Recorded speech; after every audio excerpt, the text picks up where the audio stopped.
All right, so welcome everybody. This is Bird Dog to Joint Venture Partner. I'm changing the name, and I just haven't made it official yet, but that's what I want to change it to because the whole point here and what the vision behind what we're wanting to do is to really educate you guys and to empower you beyond just real estate investing. Okay, because real estate investing as a business is one thing, but what a lot of people don't realize is that when you get into real estate investing, that is you're getting into entrepreneurship, and there are so many facets and so many different things within real estate investing that I guess we're going to kind of get into a little bit today. That it's so much more than that. So we're going to educate you. We're going to talk about many different things to help you help make you a better entrepreneur, a better investor, a better small business owner. Get that mindset changed into working for yourself and building something and really creating something and having that mentality of when you have to really depend on yourself, what does that take, and what kind of continual learning process do you have to go kind of embark on when you're going to go do this full time, which I imagine is many of your guys's wishes and ideals and dreams. So today is Thursday, March 27th already, and I really don't know where the month has gone, man. It's been crazy. It's been challenging. It's been filled with learning experiences and new opportunities and everything else. But here we are, Thursday, March 27th already. My birthday's next month, and then after that, I mean, it's just crazy. We got Mother's Day and my wife's birthday and my mom's birthday and my best friend's birthday and my sister's birthday, and I got travel plans, all of this stuff going on. And the life of the entrepreneur never stops. And so we're going to talk about this specific strategy that we've been pursuing, which is the owner finance lease purchase type of opportunity. So we're going to spend a little bit of time showcasing that for those of you who are kind of new to this, and then what we're going to do is something a little bit different. We're gonna talk offline after this presentation and throughout the coming week or so to really give you guys some direction of how you can help me help you and help yourselves. Okay, and then we're going to spend a little bit of time not necessarily talking about that, but talking about what it takes. What are the habits? We're going to focus in on 7 specific habits of successful people, and what do they do on a consistent basis, and why it's a good idea for all of you to implement this into your own lives. Okay, so for those of you who are brand new, who haven't been on one of my calls before, we're going to go for about 45 minutes to an hour. Hopefully I won't keep you too long on a Thursday evening, but if we go long, then we go long. Sometimes the things get so good, and we get to talking, and we get some Q&A, and we go a little bit longer. So thank you for spending this time with me. And as far as the actual strategy that we're discussing, this is what we call a owner finance or lease purchase strategy. And that's one of the things that we've been focusing on for quite some time. And the way that I got into this is, I started my real estate investing career as a basically a rehabber. I started doing fix and flips like so many other people out there. And after I did them here in California, I went out to Indianapolis, and we're opening Kansas City. We're going to Atlanta next month, and so that's one aspect. But one of the things that I really wanted to do is start changing people's mindset as far as what the future is going to hold, because fix and flips are not necessarily going to be viable forever, and the future, in my opinion, is in cash flow. So you can just change your exit strategy, right? You can still rehab a property, you can still find a distressed asset, fix it up, but now you're going to flip it to a cash flow investor. And that's where the focus has been. And after that, it really changed into this owner finance strategy, because what are some of those challenges that are out there that people are facing? 80-90% of the population does not qualify for conventional financing right now. So that means that whether you're a regular guy trying to sell his house, you're having a more difficult time getting qualified buyers. And if you're a fix and flip investor, well, who's your target market. What's your exit strategy? Your exit strategy is that retail owner occupant. And if there are more and more retail owner occupants having challenges getting qualified because the lending guidelines continue to tighten, well, you're going to have a more difficult time selling those properties as well. So that combined with the fact that, okay, these cash flow investors are going to pay cash, so we're going to change that strategy.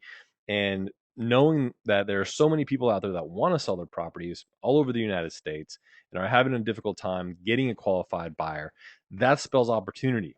When you can come in and offer a solution that is truly a win-win and help buyers buy homes that don't presently qualify, and help sellers sell their homes to, or at least give them an additional option to sell their home to somebody who maybe is not qualified for financing but has the income, has the financial wherewithal to actually get into the property and create a solution and relieve them of that financial burden that that they want out from, right? I mean, that's part of the whole point of this whole thing is I want out of this financial burden.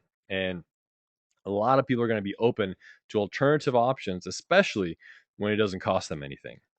And why is this so much better? Why do I get excited about this more so than your conventional guys doing or your typical guys that are doing the lease options and the conventional rent to own type of scenario and all that kind of stuff? The reason is that these things are set up for success from the beginning, at least a lot more so than your typical lease option or rent to own, because a lease option is nothing more than a rental agreement with an option to buy. So that particular tenant, really, because they're nothing more than a tenant by the contract terms, has the option to exercise, or they can choose not to exercise it. The owners and the sellers can even choose not to allow them to exercise that option or sell the property. They can sell the property out from underneath them. All these different things can happen, resulting in an unsuccessful completion of the transaction, which means that the occupants, the would-be buyers, never went out there and got qualified. They weren't pre-qualified from the beginning. They weren't forced to be committed to actually do what it takes to get themselves qualified. If it's a credit issue, if it's a reporting issue, whatever it is, because there are so many different reasons why people don't qualify right now. So the way that we structure these things, the way that we present them to our sellers, the way that we present them to our buyers, excuse me, man, that was so rude, is actually to structure these things under an installment purchase contract that is in compliance with the IRS guidelines. So what that ends up doing is that it commits the buyer from day one to purchase the property. So essentially, by contract, they are purchasing the property on an installment contract. And so there is no backing out. There is no option to exercise. As soon as they sign, they are buying it. They are considered the owners. They are receiving all legal rights and benefits as the owner, including the tax benefits. So if they're a W-2 employee, then they're going to be able to get a net increase in their take-home pay because they're going to be able to change their withholdings and actually write off the payment that they're making on a monthly basis. They're also getting a seasoning of that loan for the period of time so that it makes it easier for them to qualify at the end of the contract term and essentially do a more of a rate and term refi.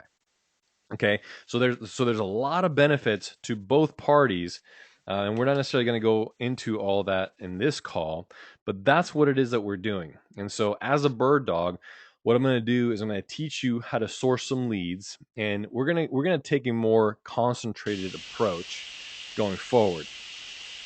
Whoa, hang on a second. What just happened there? Had all kinds of noise. Okay, hopefully you guys didn't hear that, but I had all kinds of static on this end. So anyway, so I'm gonna for those of you who are interested, I'm gonna help you take a more concentrated approach as far as where to target those leads, and so that we can get some saturation and some density in specific areas, giving us a better shot at conversions. Okay. So that's what it's going to be. If we're not friends on Facebook yet, make sure you go to c2crea.com/connect, friend me on Facebook, and touch base with me. Okay. Reach out to me. Let me know where you're at, what you want to do, and we can get you started down that path. If that's something that you're excited about and that you're interested about, it's going to require some time. Okay, it's going to require an investment of your time, and that's one of the things that you need to become a successful investor. Okay, there's four things you're going to need: time, you're going to need money, you're going to need credit, and you're going to need knowledge. Now, all those things don't necessarily have to come from you, but at the very least, time is definitely going to be one of those things that if you don't have the money to invest, if you can't sign up for coaching right now because of your financial situation, then at the very least you're going to need to invest your time.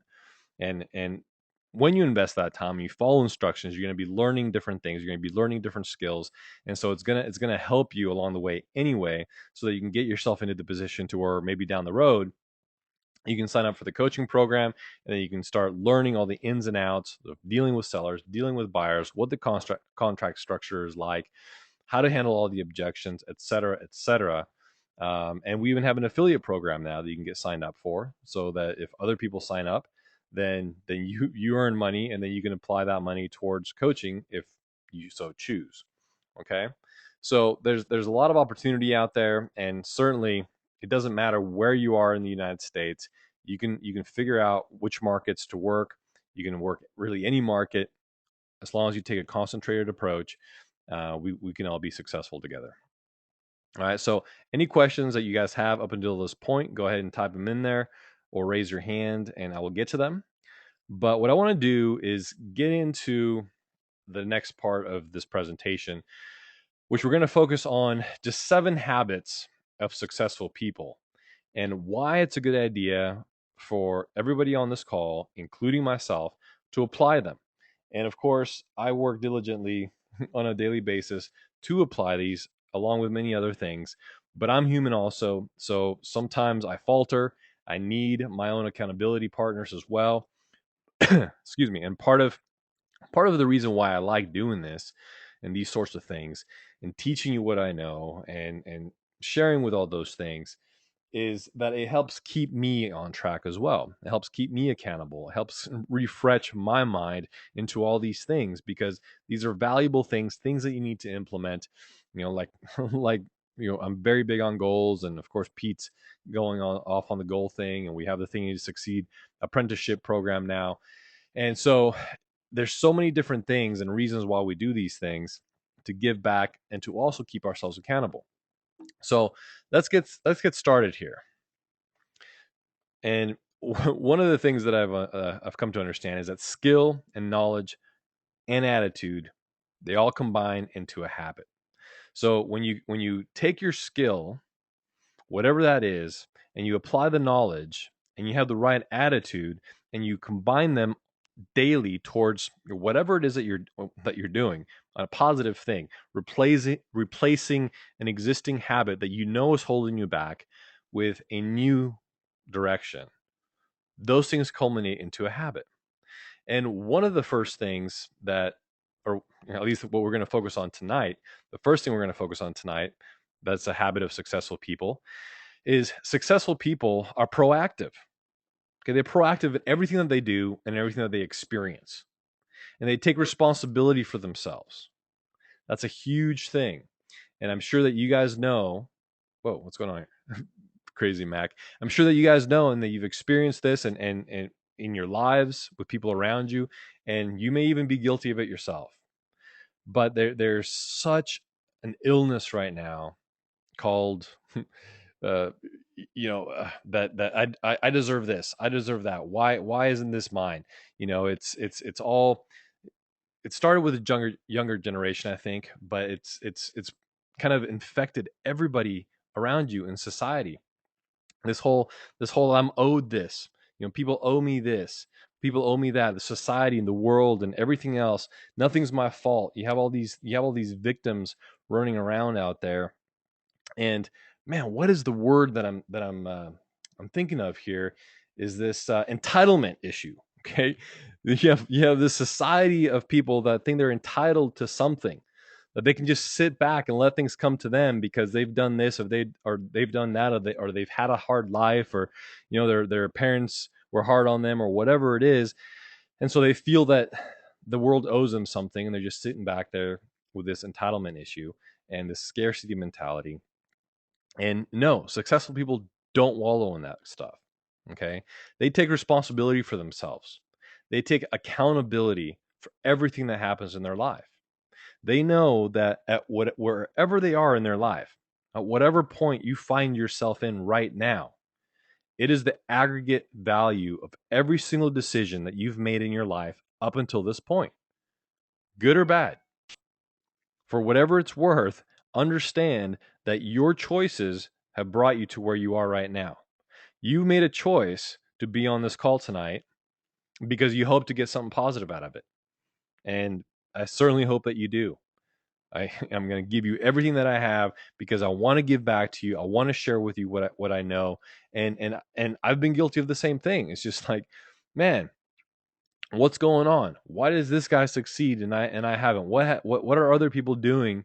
You know, how is it that this guy is making 7 figures right now and I'm not? And those are the wrong questions to ask, right? At least with the wrong attitude. You know, certainly you want to figure out, you want to find out what those people are doing, right? The guys that the 7-figure income earners, you want to know what they're doing. You want to figure it out. Those are the people that you want to reach towards and kind of strive to model what it is that they're doing. Certainly.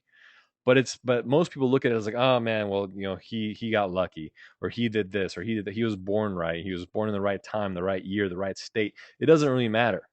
People just don't take accountability and responsibility for their life and for where they are.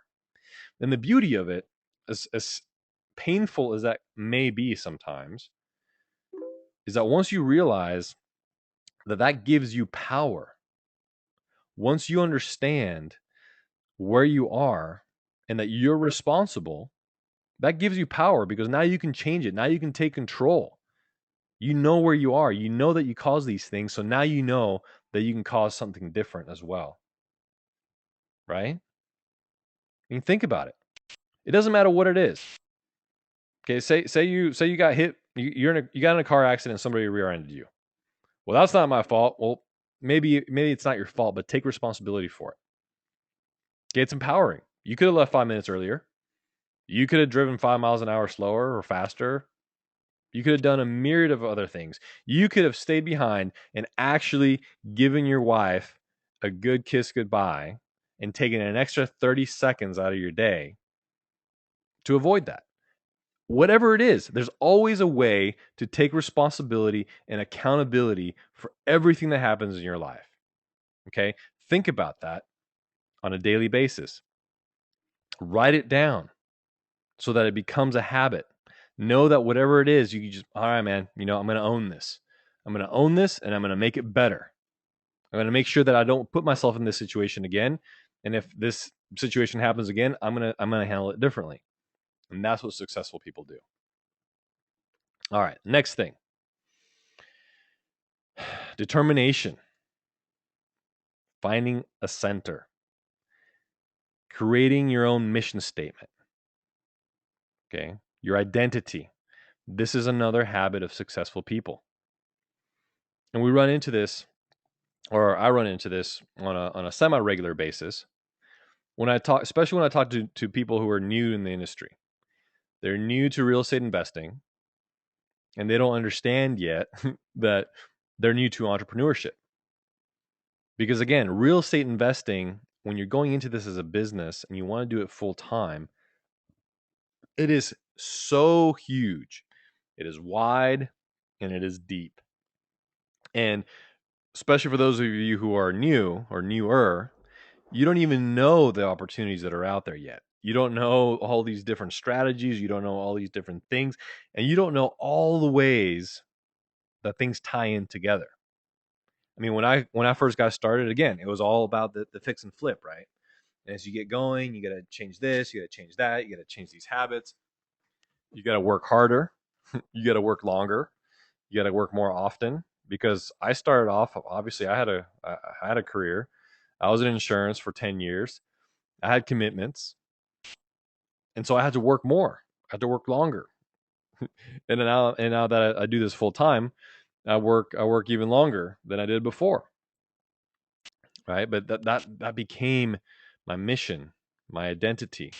And so when you're dealing with these people, or not dealing with these people, but when I'm dealing with people that are coming into the industry and they're new and they don't understand, it's just like, man, there are so many things out there, so many opportunities, especially when you network and you go out there, because that's one of the things that you need to do. And you see all the different things and all the different industries that this industry, quote unquote, real estate investing touches. I mean, we go to the expos, we speak all over the country, and there's everything. There's everything out there. It's no wonder that the majority of people who have amassed great amounts of wealth have done so with real estate or have included real estate in some way, because it touches just so many different industries across the world. So what I would suggest is, especially if you're new, you still have a full-time job, you're not doing this full-time yet, what is it that you tell other people when you're out there? Or do you tell them anything? When you're networking, when you go out, when you talk, when they ask you, what do you do? Hey, by the way, what do you do? Breaking the ice, all these different things. Are you telling people that whatever your day job is? Are you even putting this out there? So what I would suggest is you tell other people, I'm an entrepreneur. I'm a real estate investor. I have my own company. I'm building my own business. And you also do whatever it is that you do. So what I used to tell people is just like, yeah, I'm a real estate investor, and I do this, I do that, whatever it is in real estate. And I also do some insurance. So whatever industry that you're in right now, you don't want to limit your opportunities. So when I would talk to people, and when I still had my insurance business, and I still have my licenses, so technically I can still transact um, policies and stuff like that. But I didn't want to leave opportunities and leave money on the table. So I would tell them about what I did in real estate, and then I would say, and I also do insurance, because one way or another, I could get something potentially out of it, right? And plant those seeds and see what germinates. So go out there and present yourself as the person you envision yourself to be, whatever it is. There's no right answer or wrong answer. It's whatever you see yourself being, and tell people that. Share your passion, because your passion is what draws people in. Okay, and what a lot of people don't understand is that you're selling. Being an entrepreneur is all about sales.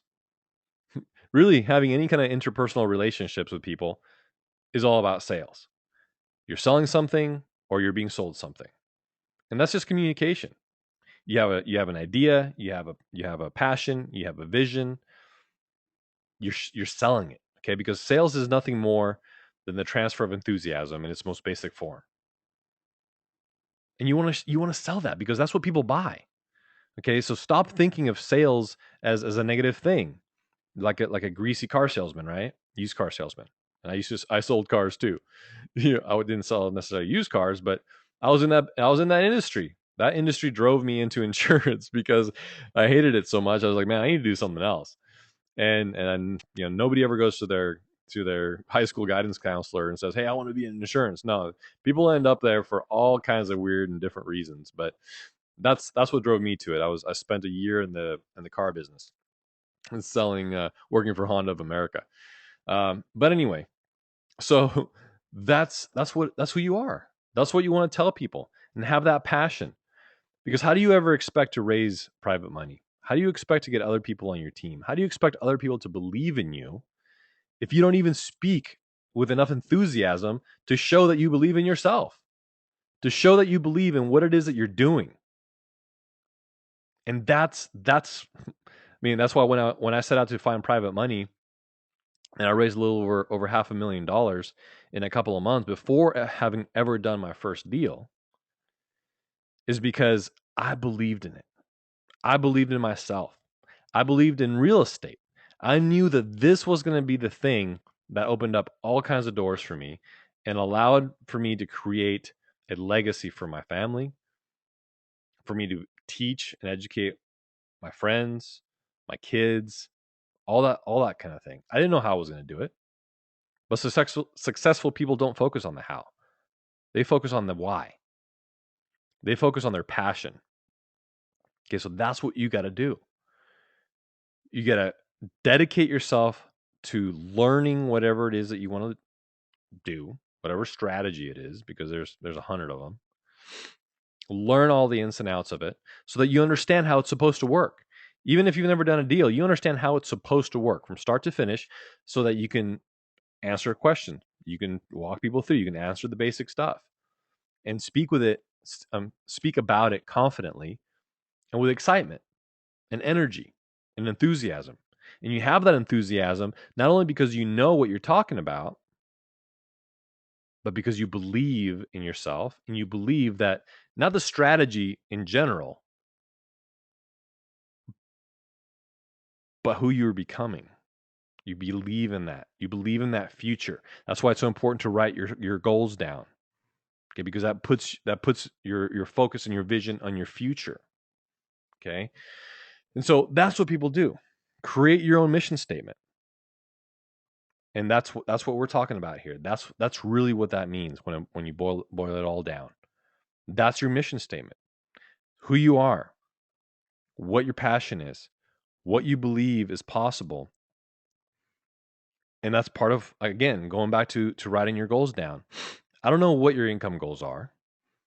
And that's important. Not talking about money necessarily, focusing about money, because you'll never hear me say, money is the end all be all. Money, of course, is the reason that we're doing these things. But we're not after money. Okay, we don't care about money. Money's just dirty paper. It doesn't even mean anything. It's not even backed by anything anymore, right? No, what we're after is the ability that money will give us, the ability to impact the lives around us, the ability to impact our community, the ability to experience other things in the world. There's so many wonderful things in this world that were created and put here for us to experience. Not to be, materialistic and decadent and all this other stuff, but why do you think there's such amazing wine out there? Why do you think there are so many amazing created places in this world that the majority of the world never sees? Because they never, I mean, I've met so many people that have lived in the same state their entire life and they've never even gone out of the country. And there's just so much to see out there, right? That's what the money's for. You want to share that with your family. You want to share that with your friends. I've been encouraging my friend to get a passport for years, and I invite him every time I go out of the country because that's my favorite thing to do. That's one of my passions. Is I like vacationing outside of the country. I like seeing other things, and I have certain places that I love to go to, and I have certain places that I dream about going to and that I will go to because I put energy into those things and I focus on those things.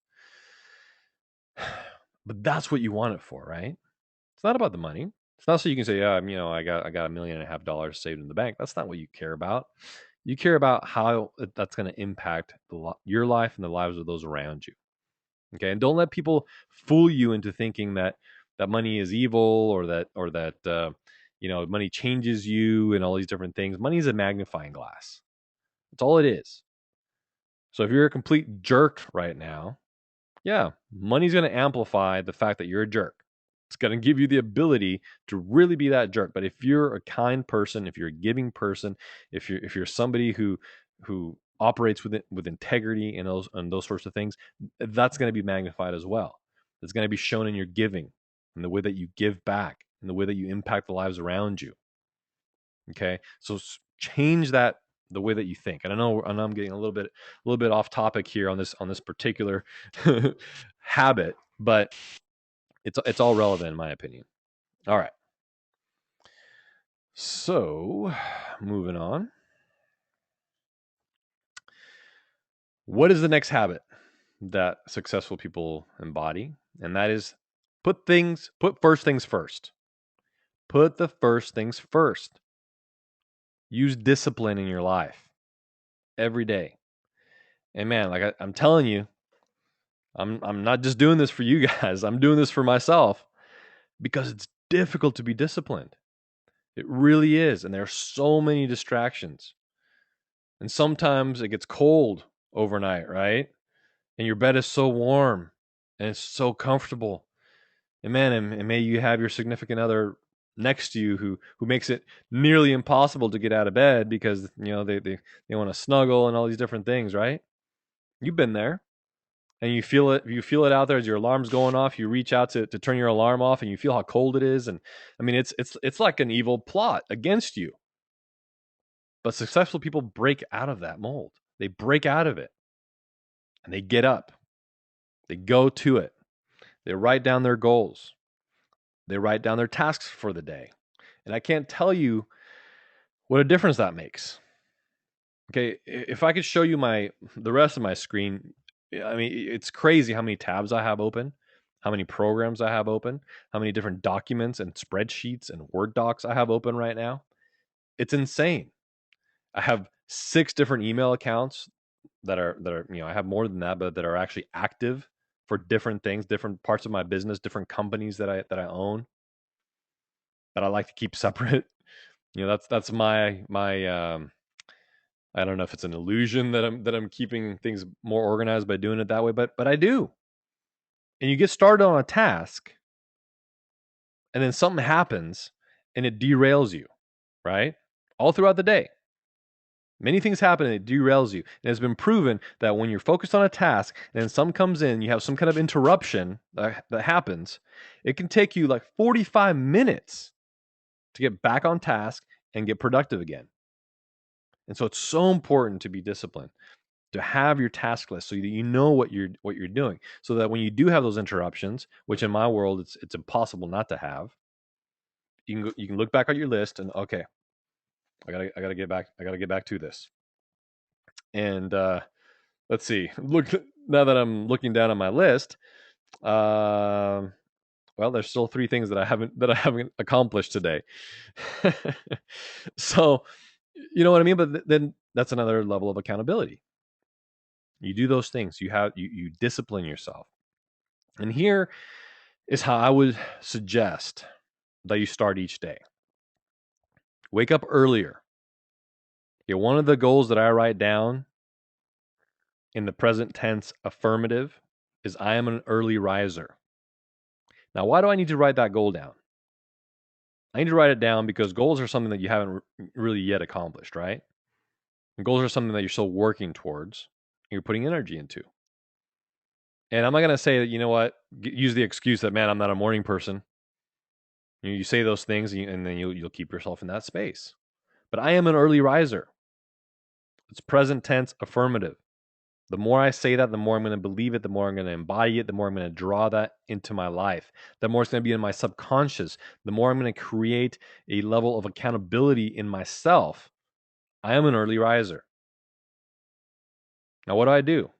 What do I do after I rise? You got to start off your day by feeding your mind.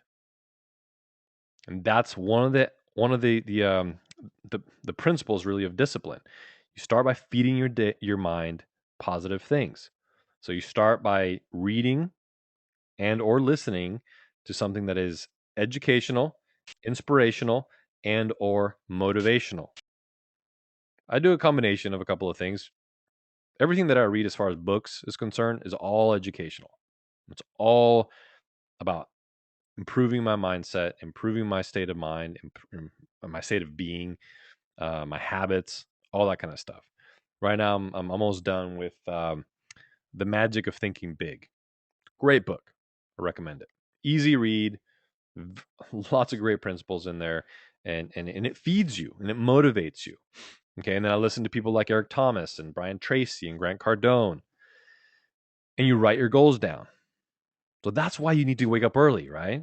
And earlier, because you got to get all these things accomplished an hour or two before all these different things come at you. I do business in the East Coast. I have partners and friends there that I do business with. So, I mean, they're 3 hours ahead. So by the time it's 6 o'clock here, it's already 9 o'clock over there. So I mean, they're going. So it's tough when my phone starts blowing up at 8 o'clock in the morning, and I haven't gotten anything done, and I'm still working to get the kids fed and off to school because they start at 8:30, and all these different things. I have the radio show at 10 o'clock, and all these different things that come. Like if I don't get up earlier, it's very difficult to fit them in there because you have to have that discipline and that concentration, right? Because if you're reading something or you're doing your devotionals or you're doing whatever it is that you do or you want to do, and then all of a sudden your phone starts blowing up, it's difficult to concentrate on those things and get the most benefit out of that information that you're feeding yourself with. So you start that off. If you exercise in the morning, power to you. Go ahead and exercise, but you're gonna have to wake up an extra hour earlier so that you can still exercise in the morning and go read and write down your goals. And it doesn't take 2 minutes to write down your goals. Okay, if it's taking you 2 minutes, you're not doing it right. And I know other people say, well, just take 5 minutes. It never takes me 5 minutes to write down my goals because you want to feel it. You want to write down your goal and just kind of feel it for a minute. Embody yourself in that goal, whatever it is that is. And I love writing them down because it increases your level of belief. And then you read other things. Like my goal used to be to personally make $300,000 a year. And I thought that was a pretty decent goal, but it's not big enough. And then I read the 10X rule by Grant Cardone. And by that point, I was already increasing my level of belief. Like right now, for a lot of you, making $300,000 a year might just seem like, whoa, right? Might be difficult for you to wrap your head around. And if you can't wrap your head around it and you don't have even the slightest level of belief in it, then it's gonna make it more difficult for you to accomplish that goal. But the more you write it, the more you feed your mind with other things, like looking at stuff like the Robb Report and travel and leisure and like all these different things, so you can see all these wonderful opulent things out there. You'll start increasing your level of belief because you see that people live that way. You see that those things are out there. And so now I write down that I make $3 million a year because I read that book. And I realized that my goals were too small. And I realized that if I was going to fall short of a goal, I'd rather fall short of making $3 million a year than fall short of making 300,000 a year. Does that make sense? So I would encourage you to read that book as well. Get the audio. It's great. That way you feed your mind all the time. That's part of discipline. I tell people, don't listen to music in your car. That's discipline. Your car is a four-wheel university. In a year's time with your commute and everything else, if you listen to educational audiobooks that whole time, I mean, you'll get a 4-year education. You'll get a college education in your car. Why not do it? It's discipline, okay? And obviously, discipline requires sacrifice. That's just part of it. And you have to know that if you want to be a successful entrepreneur, and it doesn't just have to be real estate investing, okay? Because there's lots of things within that industry. If you want to be a successful entrepreneur, you have to learn sacrifice, which is a byproduct of discipline. Okay? Hopefully that all makes sense and you guys can relate to that. All right. So the next thing, hopefully am I losing energy? I still feel good. Well, let's see. Next thing, think win-win. You got to think win-win. Really, I should have put an extra win in there. Win-win-win. Because in many instances, we're dealing with, two third parties and ourselves. So it's got to be a win-win. Especially in this strategy, we're dealing with a seller, we're dealing with a buyer, and we're dealing with ourselves. There's got to be something in it for us.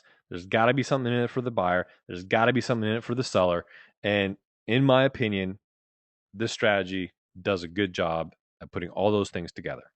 As long as you deal with other people who are also reasonable and not greedy and just want it for themselves, and you run into those as well. I mean, I've had people on the phone say they want $1 million down. And I'm just like, really? How is that a deal for anybody but you? Seriously. Have you thought about that? Like, do you not care about anybody but yourself? Like, how is that a deal for anybody but you?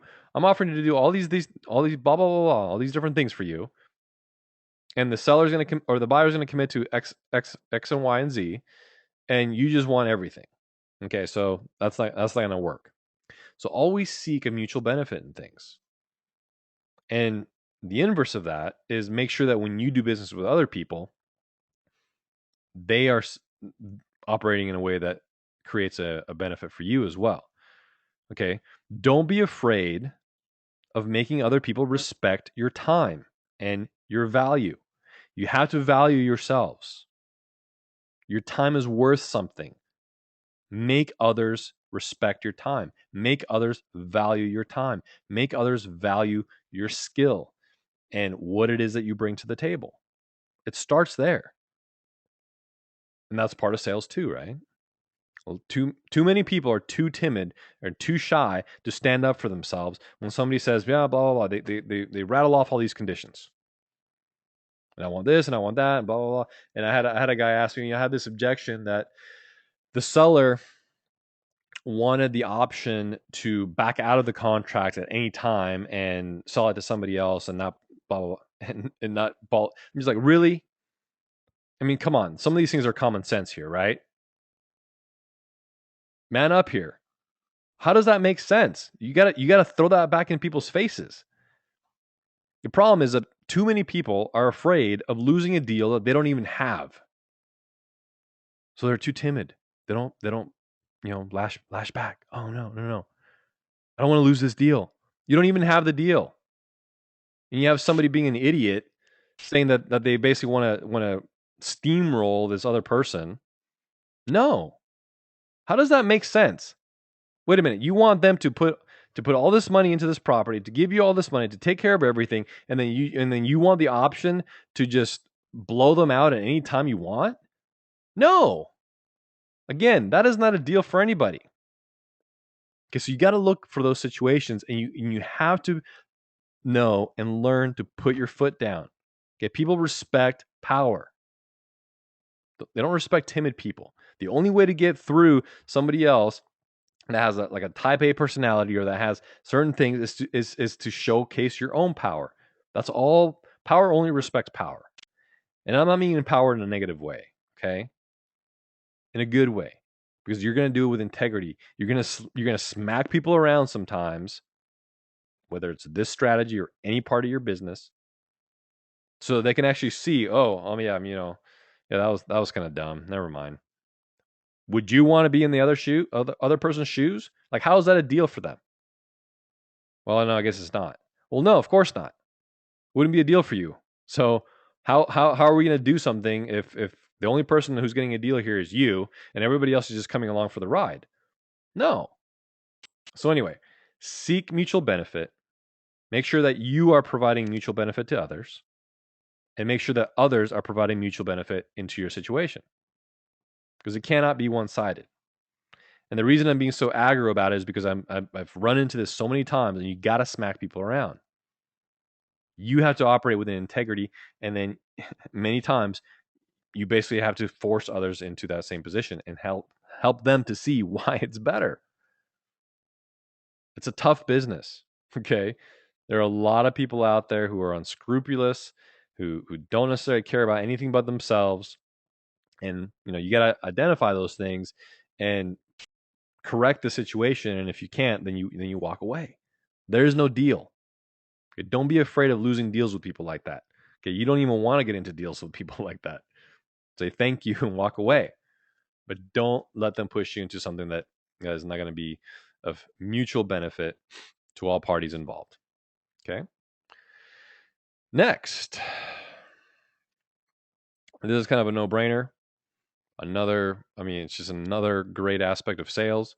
Seek first to understand, then to be understood. All that really means is like what you've been told all your life, right? God gave you 2 ears and 1 mouth. You should listen twice as much as you speak. But most people don't do that.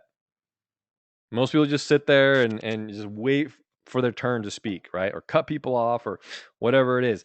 And if you're going to be successful in life, in entrepreneurship, in real estate investing, which again, you can whittle it all down to sales. Okay, because there's always a sale taking place. Always. Get that through your mind. In any interaction that you have with another human being, there is a sale being made. So seek first to understand. Now, as you learn sales techniques and as you learn different ways to control a conversation, the way you do that is by asking questions. You ask the right question, and then the other person has to answer them, right? Open-ended questions. Preferably, open-ended questions that you already know the answer to because you're leading the conversation. That's part of sales. I'm going to say it again. Every interaction that you have in this life is sales. You're being sold or you're selling. A transaction is taking place and somebody is selling something and somebody is buying something. You want to be on the selling side and look at sales in a positive light. The highest paid people in this world are salespeople. Don't you want to be that? For whatever reason, it's sales. So seek first to understand. Control the conversation by the questions that you ask. And this does various things. Those questions, since they're speaking, they feel that they're in control of the conversation, right? They feel that they are in control when really it is you who's in control because you're the one who asked the question. And what they're doing is that they're giving you the answers that you need to close them. Whatever it is, you're closing that transaction. You're closing. Always be closing. ABC. So that's the whole purpose of asking the questions. But you're seeking to understand, right? You're listening. You're asking a question, and then you're shutting up, and you're listening. They're going to tell you whatever it is that you need to know, and that's also a closing technique. It's called a silent close, and I love it. Silent close. I'm gonna use it on you right now, and it's I'm recording this, so it's gonna be a little bit weird for people listening to the podcast, but it's very simple. People don't like silence. Okay, it makes people completely uncomfortable. So if I were to ask you, hey, what do you think about man, I don't know. I don't want to get political here or anything like that. But if I were to ask you a question and just be like, doesn't that make sense to you?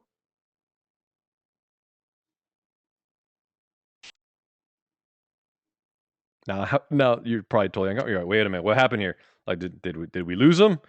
No, that's gonna force a response, right? I asked you a question, and then I closed my mouth. That's called the silent close. Okay, now you're getting some sales 101 here. It's a very powerful quote unquote closing technique because you're asking a question and then you're being quiet, and whoever speaks first, without using a negative connotation here, whoever speaks first loses. And it takes discipline to be able to close your mouth because it's uncomfortable for you too, right? So seek first to understand, then to be understood. All that means is you got to actively work on being a better listener. You got to actively work on listening more than you speak. And I can guarantee you, people not only will respect you more, they will think that you're more intelligent. They will think that you're more worthy of what it is that you're going to say because when you do speak, you have an intention behind it. My dad is the perfect example. And man, I could spend days talking about my dad and I could just tell you that none of you probably know anybody like my dad. I mean, he's just this amazing person. Grew up in a different life, in a different time, completely different country, different circumstances, and because of it, he's gone through some amazing, extraordinary circumstances that none of us will ever go through. Nobody should ever go through, but it makes the person who they are. And nothing ever comes out of my dad's mouth without it being calculated and thought out. There's always a purpose for the things that he says.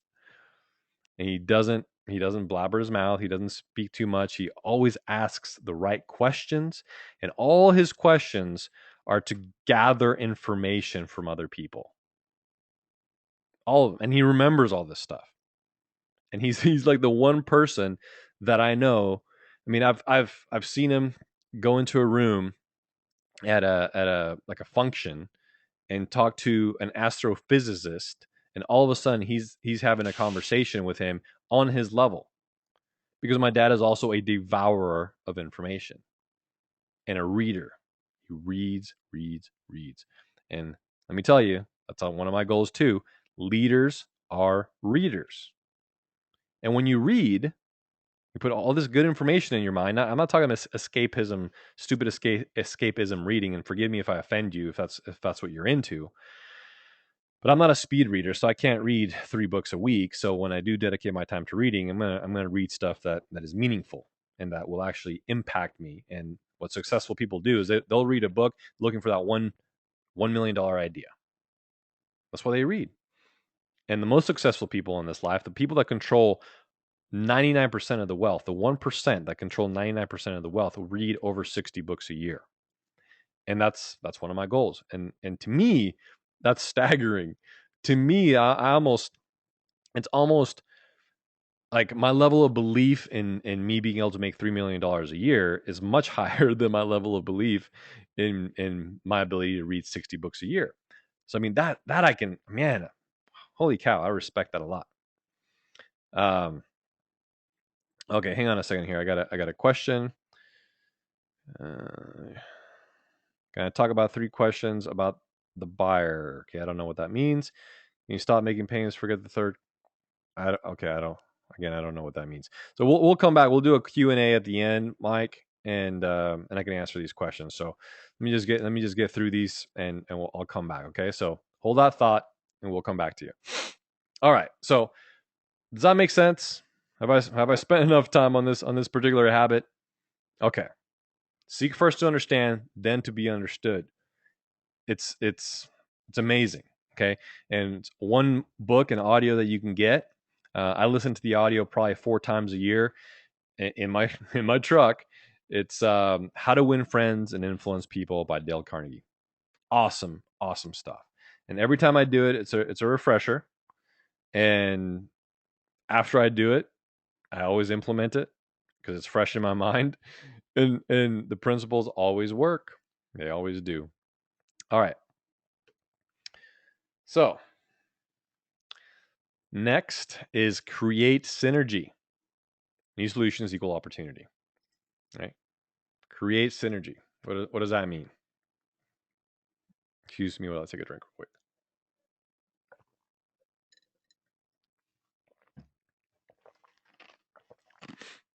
Okay. So in order for you to take your business to the next level, wherever it is that you are now, you have a certain goal to get to a certain place tomorrow.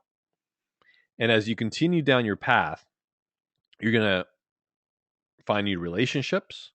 You're going to learn more. You're going to see new things. You're going to come into contact with people that give you new ideas, that increase your level of belief in what's possible.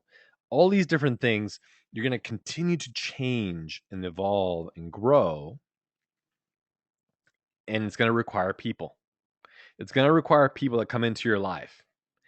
And one of the reasons that we've been able to be so successful in creating just the powerful contacts that we have and being able to do the things that we do and have, partners in various parts of the country and go travel around and have a radio show and do all these different things is because we always looked for people that we could create synergy with.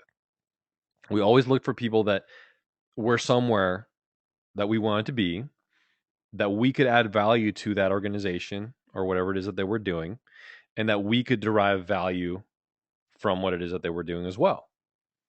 And that's one of the things that, like, our major partners and sponsors and everything else, there was such a synergy there. We wanted the same things. And so as you talk to people, right, because that's one of the things that you're going to do, right?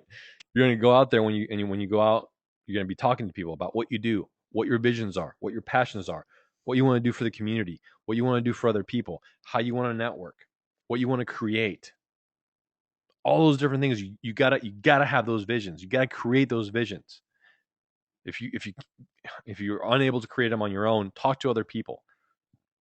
Partner with people who inspire you to be better. who complement your weaknesses with their strengths and vice versa. Okay? That's how you create synergy with a partner. And then you can create synergy with groups and with people and with organizations. Because there's people out there looking for people who want to succeed, who want to do better, who want to impact the community, who aren't just interested in themselves and in growing something for themselves. People want people that want to reach out and expand and have a vision to helping others and to creating things and to changing communities and to improving things. Those are the people who are rewarded. The innovators. And if you're not much of an innovator yourself, just find somebody who is. Find somebody who does it better than you and then learn from them. Be inspired by them.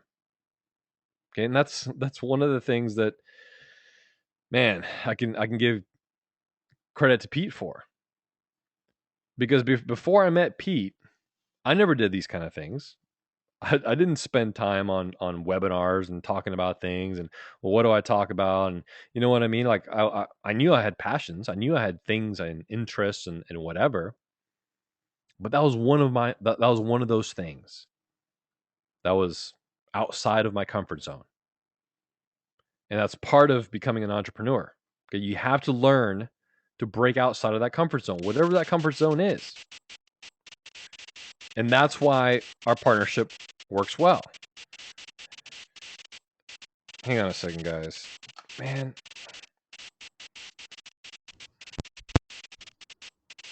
Can you guys hear a buzzing?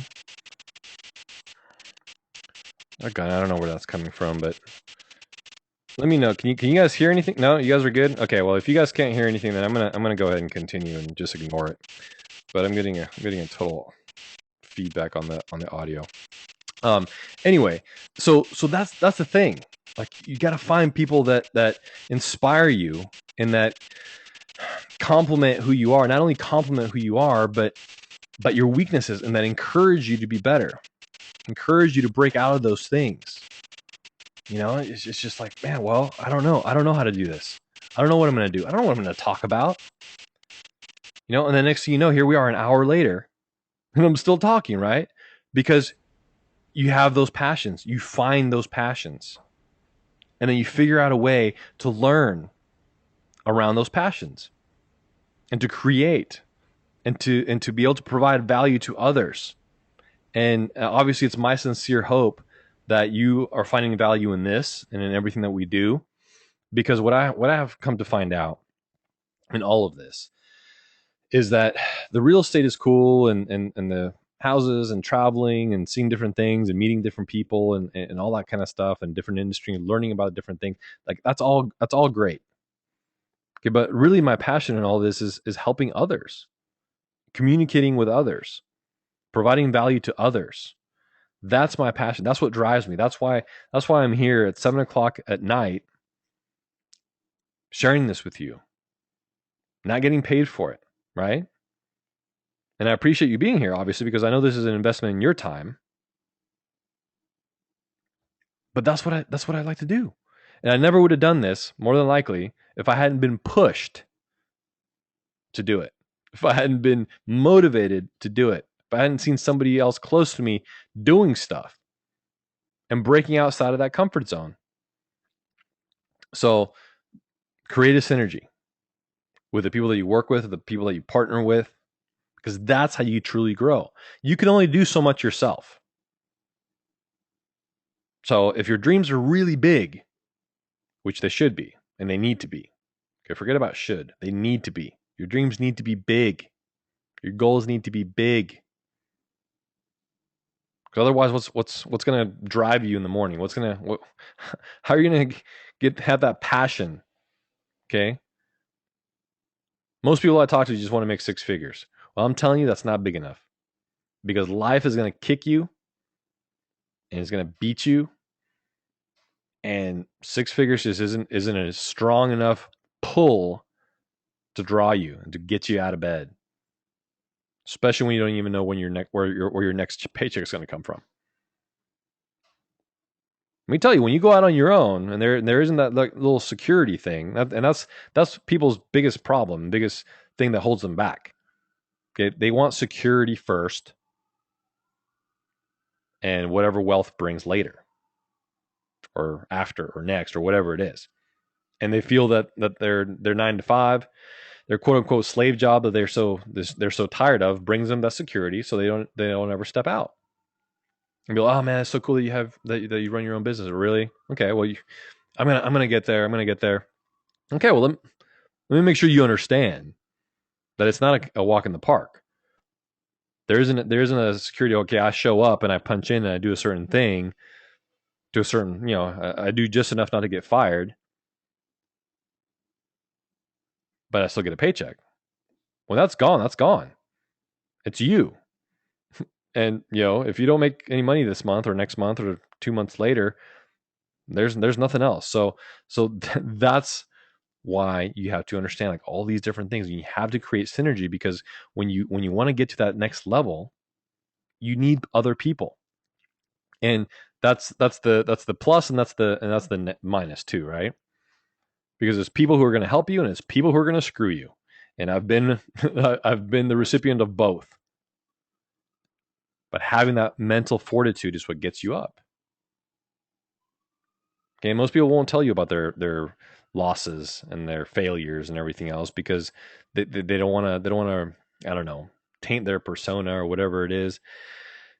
I'll tell you right out all my challenges and all my successes, and it's through those failures that we become better.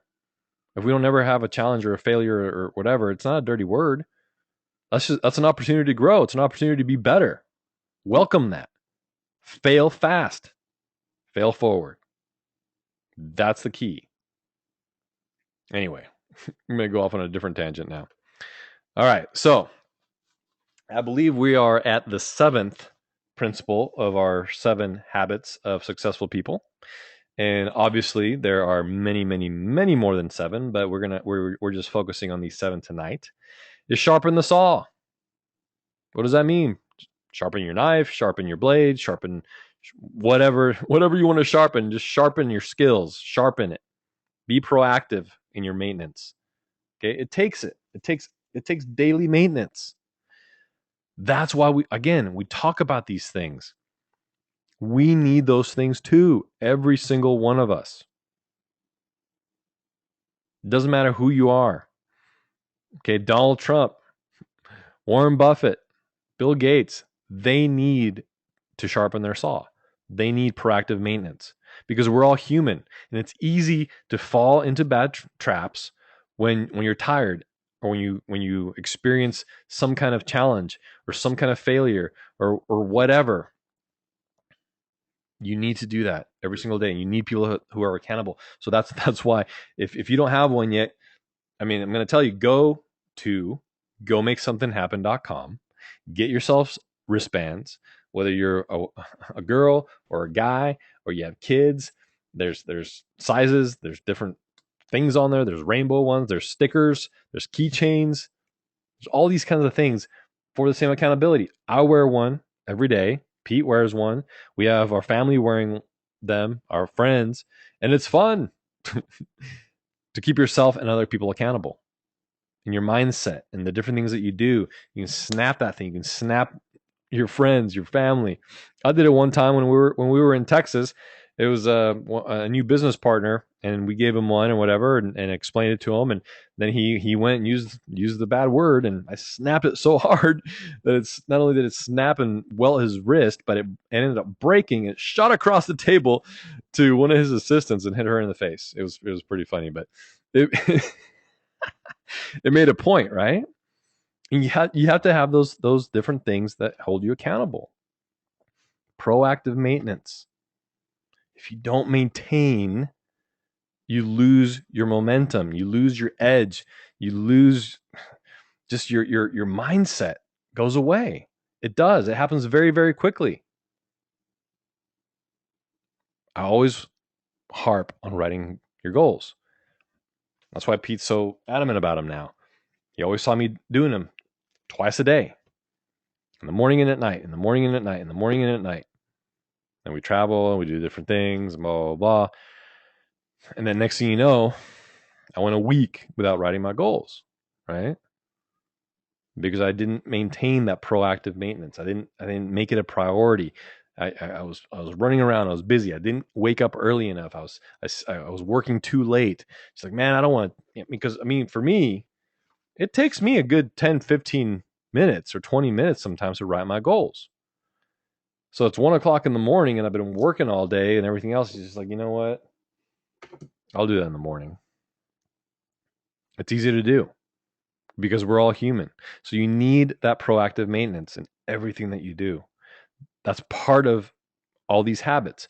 That's part of being an early riser. That's part of feeding your brain with positive information, things that are going to increase your knowledge. Okay? Not just stuff. Increase your knowledge. Better who you are. That's why you write down your goals. Keep your eye on the prize. Have that proactive maintenance in the things that you do. And it helps. It all helps. It all compounds on itself. Okay? And have other people. Have your spouse. Have your friends. Have other people. Just let them understand you. When I was, I'm big into fitness, amateur bodybuilder, and that's you. Sometimes you have to train people. You know, I had my friend, hey man, it's Wednesday, whatever. We're gonna go hit the bar or whatever. Come on, man. You know I work out after work, and I'm not gonna go do this. You know I don't drink during the week because I have to. You know, I have certain goals, I have certain plans, and it's discipline. It's the same thing. Now, it's one of the things I love about bodybuilding and about martial arts is that it teaches you discipline. And discipline in a certain subject like bodybuilding or martial arts is not exclusive to developing that habit in that specific area. When you learn discipline in martial arts, when you learn discipline in bodybuilding, when you learn discipline in different things, it spills over into every other area of your life. Just like business discipline, you know, discipline in your business, discipline in investing in yourself, which is really what you're doing here. So anyway, so that's our presentation for tonight as far as this is concerned. And I do want to tell you guys about our April in Atlanta trip. If you want to find out more, go to c2crea.com/action and find out what that's all about. What we're doing is we're going out there. We have our team set up there. We have lenders. We have properties. We have people that are acquiring them for us and funds. We even have people from Wells Fargo coming out there. And it's going to be an educational buying trip to provide opportunities for other people to come out there and actually get started with either cash flow properties, retail flips, and also increase their network and their education. Go to c2crea.com/action to check out what that's all about and find out more. And now what we'll end up doing is get to some of your questions. Hang on a second here. Let's see. What were you guys asking? All right. So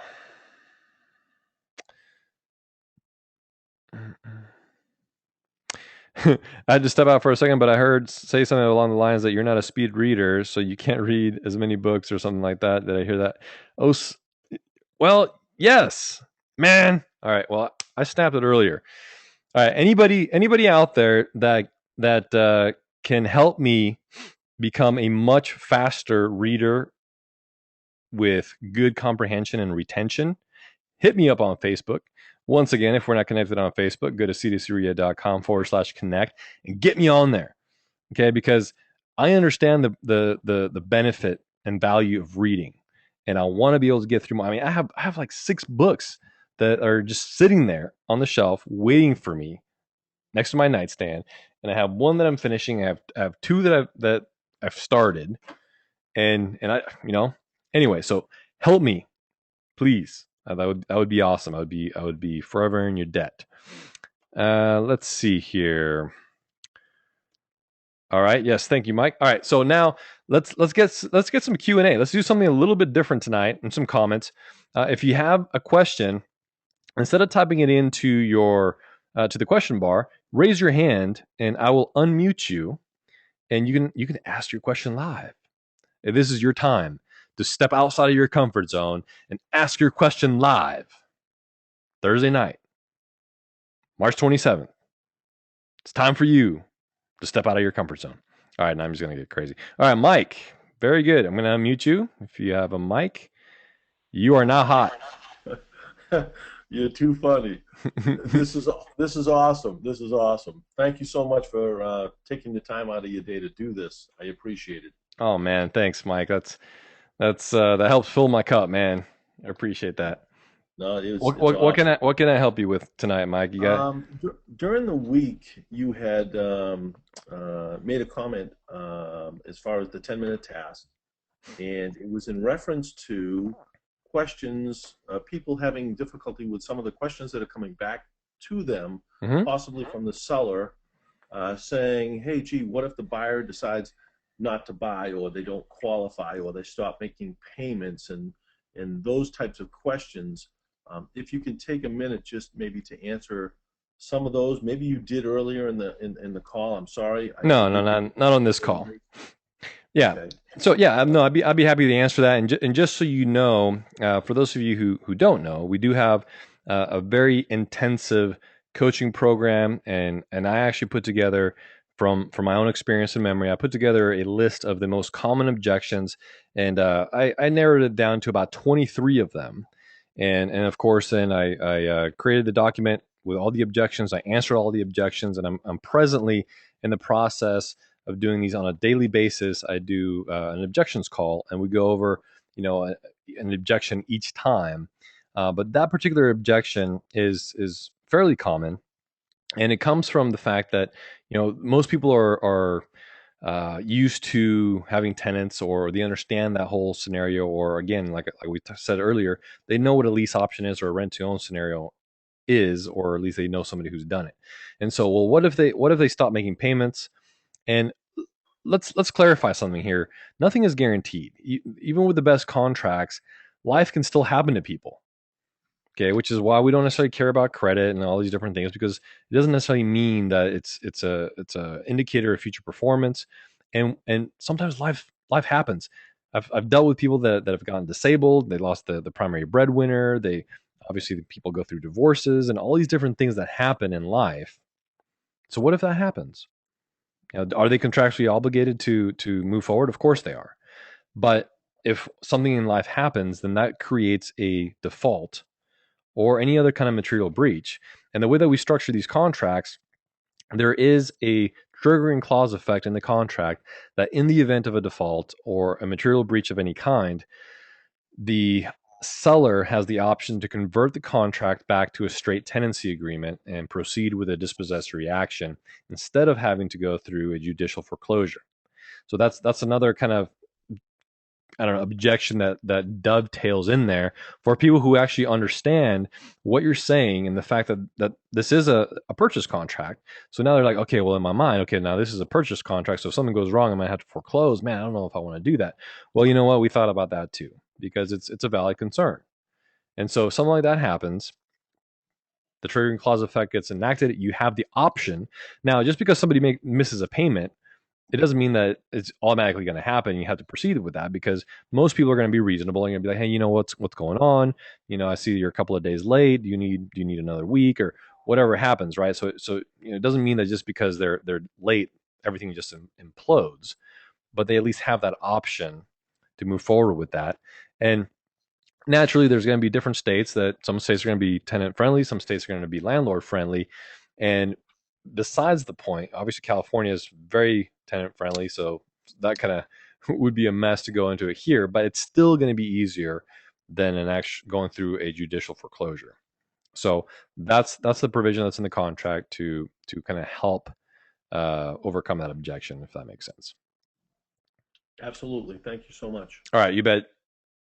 All right, Vicky had raised her hand earlier. I see you took it down, but I'm going to unmute you anyway, just in case. I Hi, guess Vicky. How are actually, you? hi, how are you? I'm doing very well, thanks. Good. Actually, I guess you answered my question with Mike because I was trying to get more because I'm like the bird dog intern Uh huh. person, And it sounds like to get more information, I need to be a coaching client. And Yes. And just so you understand with the coaching program, again, it's not limited to this strategy. Okay. It's not a one-trick pony coaching program. It's all about being a virtual real estate investor. So creating multiple streams of online income, whether it's with real estate or you create an ebook or whatever it is.